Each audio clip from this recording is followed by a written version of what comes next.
Hey everybody, it's MJ. Hey. Today we wanted to talk about the recent design of She-Ra that was released On Twitter for the new Netflix series coming out later this year, I believe. Yeah, it looks like there's just an image. I'm not seeing a trailer or something like that. That's probably coming, and we'll definitely keep an eye out for that, but I think there's a lot to say just about this one image. And I'm gonna be honest, this image, it looks like this design was halfway through the redesign it looks process. unfinished. It looks like it needs a few more designs to go before the final. Yeah, a few more run-throughs. This looks like they're throwing together ideas and they're trying to see how it all looks together, but now they need to go through revisions. Exactly. I mean, it doesn't look polished at all. There's a lot of issues with it. First of all, I want to talk about the hair. It looks like the hair that's flowing behind her doesn't connect to her head. It looks like it's not attached at all. Where is it even coming from? Because you have this very defined hairline. Yeah, and it goes down to her ear and around her ear, but then like the hair just kind of comes out underneath the crown, but only in the back, and it wouldn't work that way. That doesn't really make sense when it comes to hair and how hair works. I like the flowiness of her hair. Yeah, I like that too. But the thing is, it doesn't look like it's attached to her head, and because that, it looks like she has two different hairlines. Yeah, at the same time, and it doesn't. It's very messy and sloppy. I don't know if maybe this is just a mistake, and maybe this is not a finished image, because it just doesn't look polished. I mean, that seems like such a simple thing, and it's possible to make mistakes, but is that the way it's going to look in the actual show, or is it maybe just this one image? They'll probably fix it. I mean, I hope so. Yeah. Like, there's no excuse really to leave it like that. And it's sad because if the concept of the hair would be cool if it were, because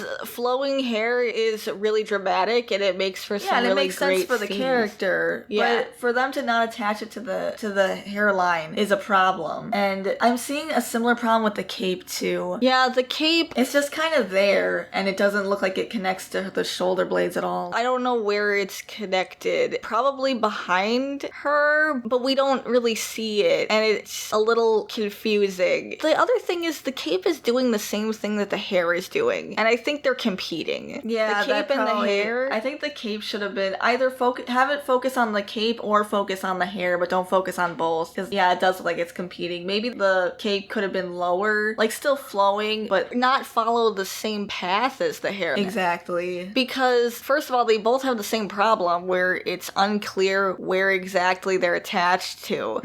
And they're both in the same space. So it causes competition to where the eye wants to focus on. Yeah, do we focus on her hair or do we focus on the bright red cape? If this was what they were starting with, if this is their first impression, it wasn't a great first impression. Yeah, the red cape. It doesn't look like it's a part of the same design. Yeah, it looks like it's been tacked on. Yeah, like at the end, like it was an afterthought. Yeah, instead of being incorporated into the design. It doesn't look like it belongs on this design. Which, there's nothing wrong with giving She-Ra a cape. Yeah, she's had obviously. A cape. I mean, it's part of her design. I think it's really just the placement that's the main problem. Maybe if it was farther up, and also if it wasn't flowing. Make it obviously attached to where it's supposed to be and have the cape be flowing lower. Like, it obstructs part of her hair too, and it just doesn't work. Yeah, it's hard to see really how long the cape is. It's hard to judge how long the cape is compared to her hair. Yeah, like where does it fall? Does it like go down to her knees